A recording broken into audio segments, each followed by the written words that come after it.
Hello everyone, this is Ace and this is the first episode of this channel, Ace the Exam. In this channel, I'm going to help students, testers, and learners prepare well for their exams, particularly TOEFL, GRE, IELTS, PT, and LSAT. The first and foremost reason why I launched this channel was that I truly sensed something significant related to instruction, missing among other similar informative channels and videos, and that was analysis.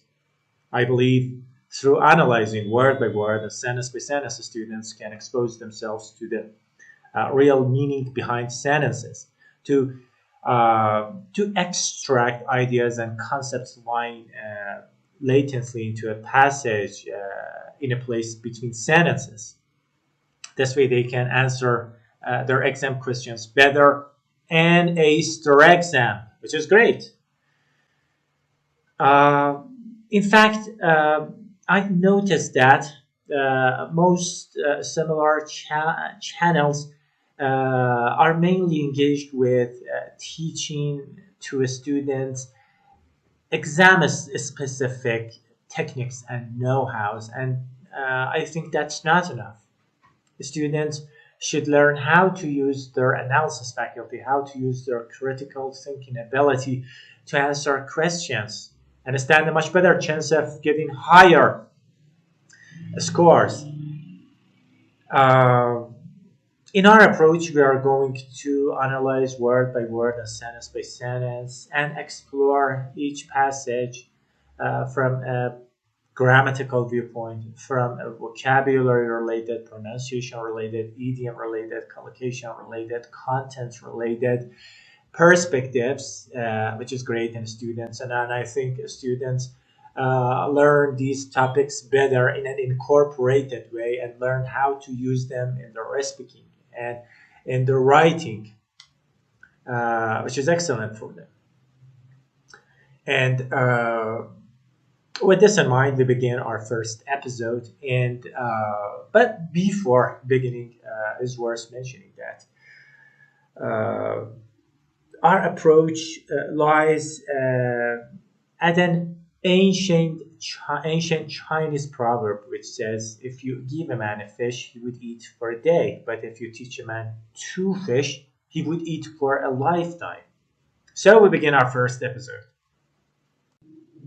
I have chosen the passage entitled "Crown of Thorns, Starfish, and Coral Reefs" to practice the TOEFL reading in this episode.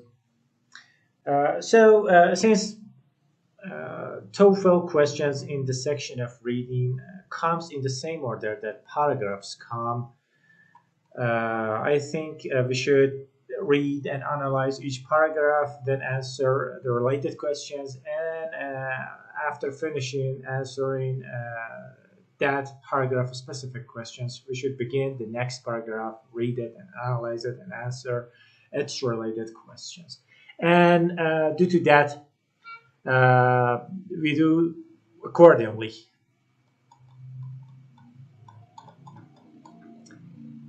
This is the first paragraph, and the first sentence is the crown of thorns starfish, Acanthaster plankai. This is a typo. It's not P. It is not T. It is actually P. Plankai. It's large, 25 to 35 centimeters in diameter, and has 7 to 21 arms that are covered in spines. This is the first sentence of this passage. When you read the sentence, your main purpose should be finding and locating the main verb of the sentence or the main verbs of the sentence. Here is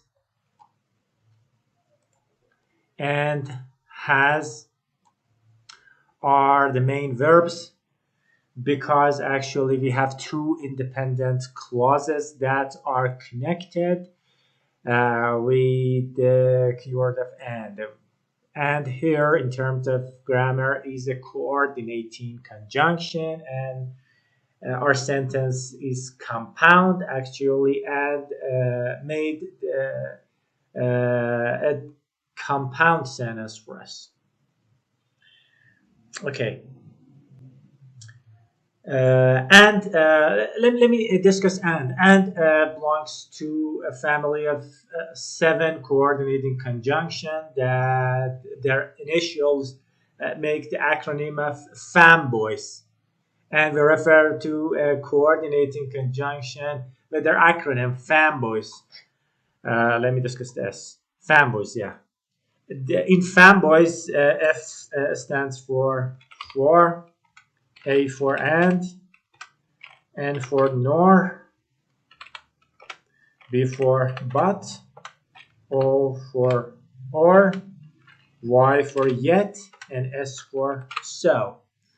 Here we have and here links two actual independent clauses to each other and makes a complete sentence that we refer to as a compound sentence. Okay, back to the interesting topic of main verbs. I mentioned that we have both is and has as two main verbs of the sentence. They function like a beacon, like a torch, guiding us to understand better the meaning of a sentence, and that's great. In a sentence, particularly large sentences, complex compound, complex sentences with compound sentences with many adjective or adverbial phrases, adjectival phrases. Sometimes there is room for confusion. What we can do is what we can do first is finding the main verbs, and then we can ignore phrases between two commas, phrases that functions like an adjective or adverb. Here we have I can faster plank high. I can faster plank high functions like an adjective. In terms of grammar, it is called apposite. Apposites are adjective phrases. They may be a proper noun, like here, that we have a proper noun and they describe and specify the preceding noun phrase. And here that noun phrase is the crown of thorns starfish. Another phrase we have in this sentence is 25 to 35 centimeters in diameter. So, we can look at this phrase as adjectival phrase or a non-restrictive apposite. In either case, we can ignore it and read the sentence. When we ignore these adjectival phrases, we can read the sentence like this. The crown of thorns starfish is large and has 7 to 21 arms that are covered in spines. The sentence is this way is more simple, and now we can add those phrases. I can faster plank high and 25 to 35 centimeters in diameter. Incorporate them into our understanding to better comprehend the sentence. As for the meaning of the sentence, I should mention that the first part, before and is clear. And the second part is also clear. Perhaps that phrase, covered in spines, may be cloudy to you. Actually, covered in spines means the surface of this starfish is covered with needle-like objects. A spine here means needle-like objects. And you may have observed starfish in the real world at the beach or in scientific videos. The only grammatical point left here to state, I think it is worth mentioning, is that when we have two independent clauses connected with a coordinating conjunction like and in a compound sentence, we usually place comma before and when we have subject and verb after and. Here in this example, we don't have subject after and, we just have only verb. And the subject is the same, the crown of thorns starfish. So in this case, it is not necessary to place a comma before and. And usually these documents, like the document I'm reading, is prepared by students and applicants. They are not free of errors and typos. All right, the next sentence, it feeds primarily on coral and is found from the Indian Ocean to the west coast of Central America, usually at quite low population densities. Like the first sentence, this sentence also our first attempt should be finding the main verb or the main verbs here, feeds. And what comes after and is found, which is actually a verb phrase, are the two main verbs. As I mentioned earlier, and is a coordinating conjunction, and here it helps connect two things that are equal. Actually fits and is found, that are the main verbs of that are the two main verbs of the sentence. Eat here is a pronoun and refers to the crown of thorns starfish. Another thing in the sentence which is worthy of discussion is what comes after comma. This clause usually has quite low population densities. The complete version of the sentence is, it feeds primarily on coral and is found from the Indian Ocean to the west coast of Central America, which is usually at quite low population densities. This actually clause after comma, which is usually at quite low population densities, is a relative clause which describes further what it here refers to, and it refers to the crown of a starfish. So it describes this, and due to that we call it adjective clause. And in this adjective clause, the phrase which has been artfully removed for the sake of fluency and eloquence. And there is a rule of thumb regarding this issue that I want to discuss it to you. But before that, what I mean with mentioning a relative pronoun. Relative pronouns are which, that, who, and whom. And we use relative pronouns in two different cases. Active case. With mentioning active case, I mean the verb coming with relative pronouns is either active or passive. For example, we have this sentence, the scientist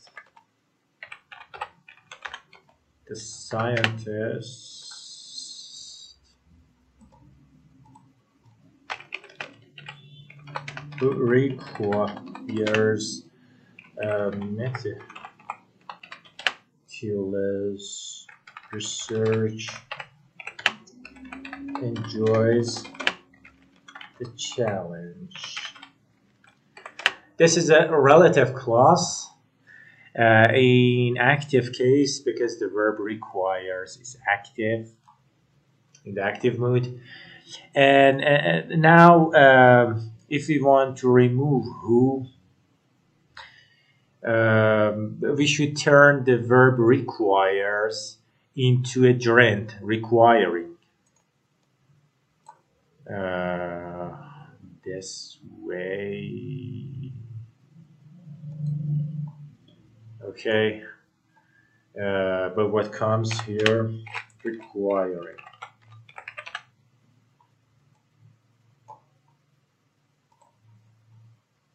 The scientist requiring meticulous research enjoys this challenge. The same happens when we replace who with that. We know that in the case of that, we don't have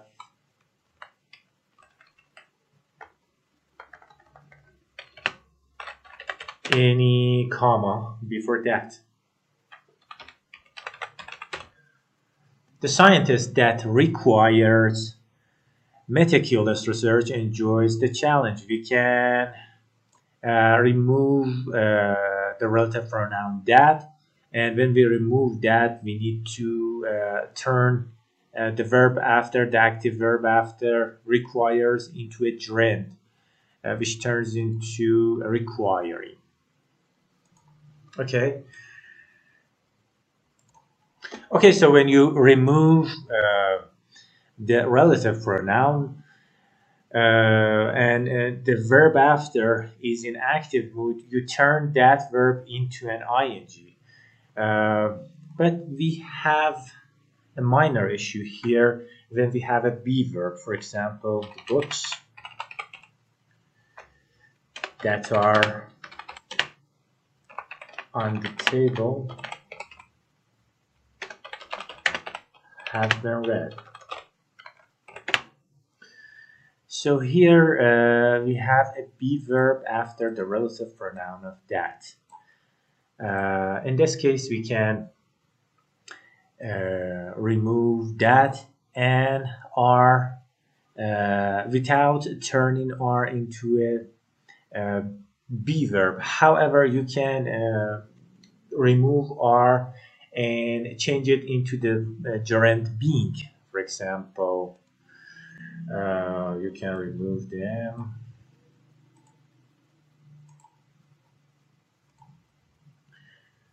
and locate being here, but it is better to remove being for even remove that and are without replacing them with the gerund being because it helps the fluency and eloquence of the sentence.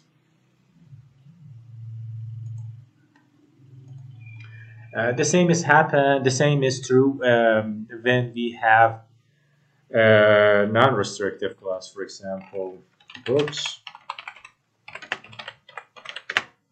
which are on the table.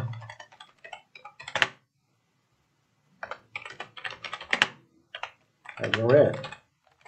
This is the non-restrictive relative clause, and here we can remove which and are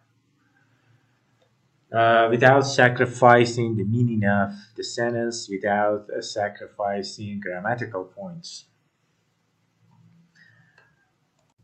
But what about the case of passive?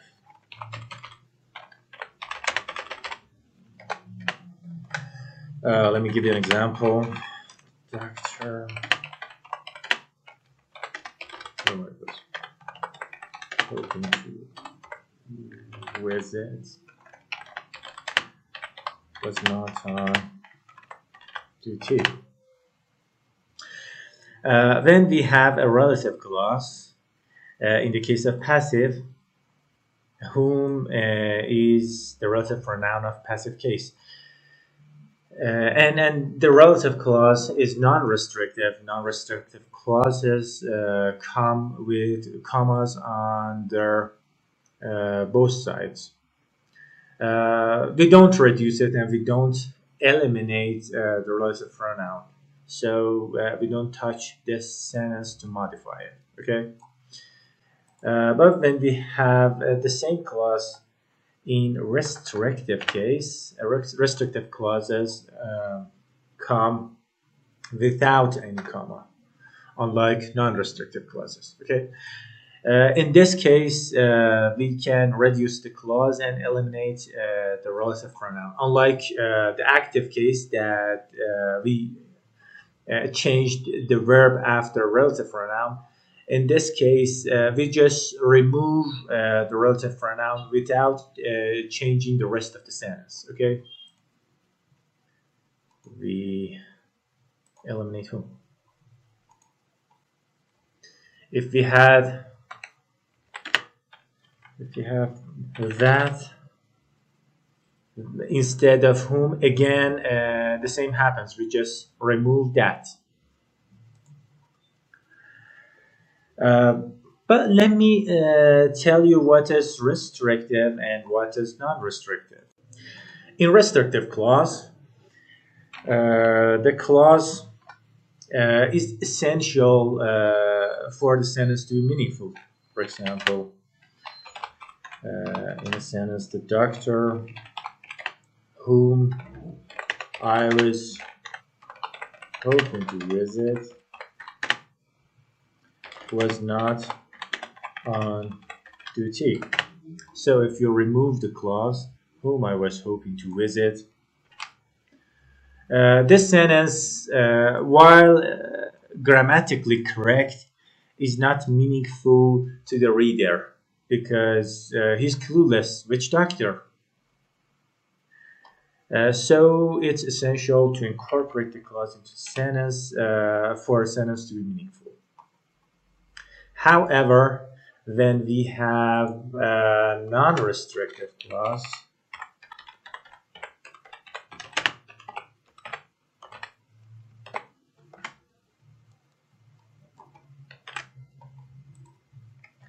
as I said, non-restrictive clauses comes with commas under either side. If we have now we have a non-restrictive clause whom I was hoping to visit. In this case, if I remove the clause, the sentence is still meaningful to the reader. It is both grammatically correct and meaningful to the reader. The doctor was not on duty. Actually, non-restrictive clause explains further about what precedes it. And in this case, what precedes it is the subject, doctor.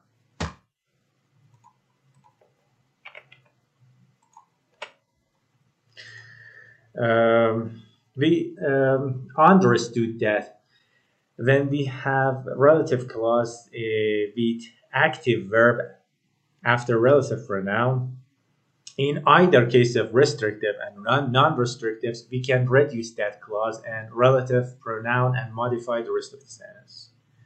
And our modification is changing the verb into a gerund, and when we have a be verb, we just eliminate the be verb without changing the rest of the sentence.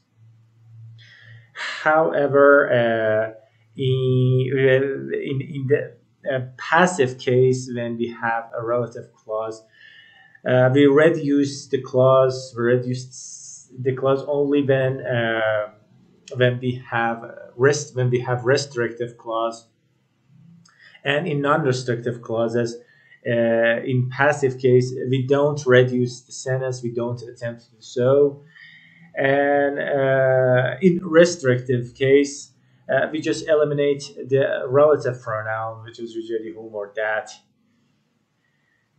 And yes, this is what we usually do for reducing clauses. All right, the next sentence. Since the mid-1950s, population outbreaks at densities 4 to 6 times greater than normal have occurred at the same time in places such as Hawaii, Tahiti, Panama, and the Great Barrier Reef. In the sentence, the first clause which comes before comma, I mean since the mid-1950s, is a dependent clause or a subordinating clause, and subordinating clauses usually begin with subordinating conjunctions. I have told you previously about coordinating conjunctions or fanboys, but here I want to make you familiar with subordinating conjunctions. Subordinating conjunctions, unlike coordinating conjunctions, have a big list, and you don't need to remember all of them. Just for the sake of making you familiar with them, we have the category of reason, and subordinating conjunctions are because, so that, in order that, as, since, why, unless. Under the designation of manner, we have as though, as if, how, however. In the category of time, we have after, before, since, when, while, as, once, till, until, whenever, ever since, as long as. You see, you're familiar with most of them. In the category of place, we have two subordinating conjunctions, where and wherever. For concession and comparison, we have even though, although, though, as, while, then, rather than, whereas. In the category of condition, we have if, in case, assuming, assuming that, supposing, supposing that, even if, that, whether, whether or not, only if only, providing, providing that, provided, provided that, and unless. Your main attempt when you read a sentence should be finding the main verb of that sentence. And here the main verb is have occurred, this verb phrase. This sentence is a bit confusing in terms of finding the main verb because some students may confuse outbreaks with the main verb.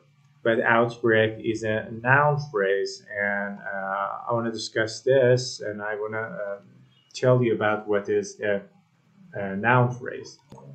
You may be familiar with phrasal verbs. Phrasal verbs have two or more parts, in which one part is the verb, and the rest of the parts can be prepositions or adverb. For example, break away is a phrasal verb, and the second part, away, is an adverb. Or look up, for example. Look up, look is verb, and up is a preposition. They're made up of like this. However, in the case of phrasal nouns, we have the same. And sometimes the second part of the verb, prepositions, or the adverb may come before or after the main verb connected to it without any character, or sometimes with a character like hyphen. For example, we have standby, let down, backup, warm up, onset. In the case of warm up, you may think of warm up as the noun version of the phrasal verb of warm up. Okay, but in the case of onset, we don't have a verb like onset, a phrasal verb like onset or set on. No, we don't have something like this. And in the passive history, in the passive developing language, they have been made. We have input, overkill. In the case of overkill, you see that the preposition comes before the verb kill. But in breakout, you see that the preposition comes after the break. Sometimes we see break up, the noun phrase of break up with a hyphen between two parts, breaking up, and sometimes you see break up like this without any hyphen, without any demarcation. In the case of take off, we usually place a hyphen between take and off because take ends with a vowel and off begins with a vowel O. We usually place a hyphen between check and in because when we write chicken like this without any hyphen, you may confuse it with check-in, checking the gerund, and it is not favorable.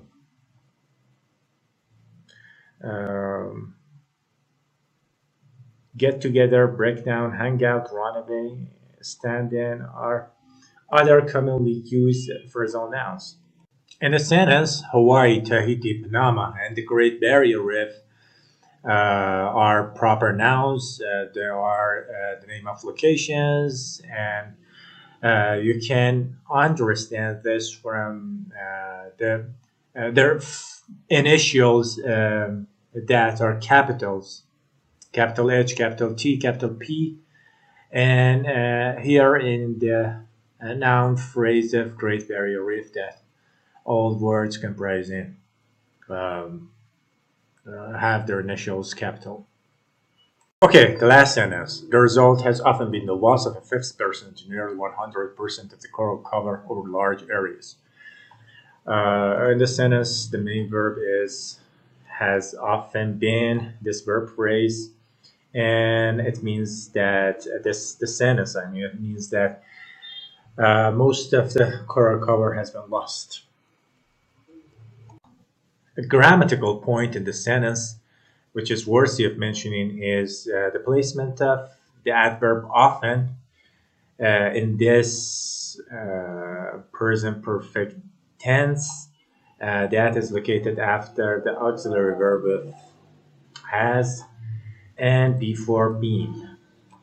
Okay, often in the present perfect tense after has and before been, or actually it is when we don't have been and we have an active verb here, an active present perfect tense has often done. For example, we uh, place often after the auxiliary verb of have or has and before the past participle form of the main verb.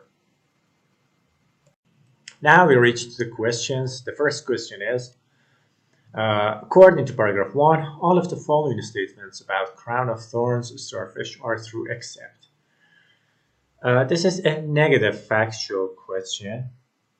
And in this question, we should find a choice that its information is in disagreement with the information cited in paragraph 1.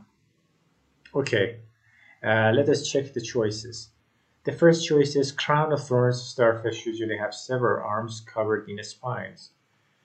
If we check the first sentence, we see that it has stated that the crown of thorns starfish has 7 to 21 arms that are covered in spines. So the information imparted by the first choice is correct and it cannot be our answer.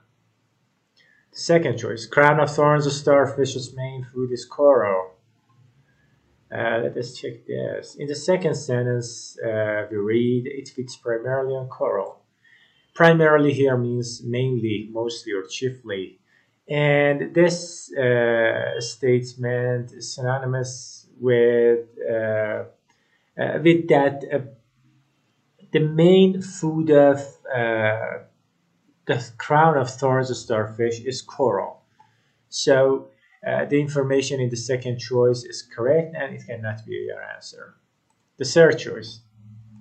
Crown of thorns starfish normally live in high population densities. We check this. Okay, in the second sentence and the clause after comma, we read that usually they live usually at quiet low population densities.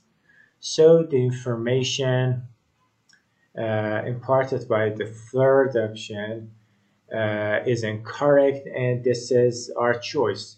But remember that on your TOEFL exam, you should always read all the choices, and I recommend you for reading all the choices and then answering.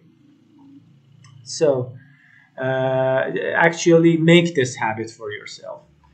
The fourth choice is crown of thorns starfish have caused a significant reduction in coral cover over large areas. And in the last sentence, we read that the result has often been the loss of a 50% to nearly 100% of the coral cover over large areas. You know, the amount of loss is between 50 to 100%, and 50 to 100% means mostly. So we have lost coral cover mostly over large areas. Then the information imparted by the fourth choice is correct, so it cannot be our answer, and the answer to this question is the third one. Crown of thorns of starfish normally live in high population densities. The second question, the word outbreak in the passage is closest in meaning to brief appearance, sudden increase, exposure, observation. This is a vocabulary question, and vocabulary questions are common in TOEFL exams. The meaning of outbreak means a spread. For example, the outbreak of a disease, the spread of a disease during the outbreak of the COVID-19. We heard a lot this word in news. And it also means rampancy. Here, among the given choices, the closest one to the meaning of outbreak is sudden increase. Population sudden increase, population's rampancy, at densities 4 to 6 times greater than normal have occurred at the same time in places such as Hawaii, Tahiti, Panama, and the Great Barrier Reef. Okay, so the second choice is our answer, sudden increase.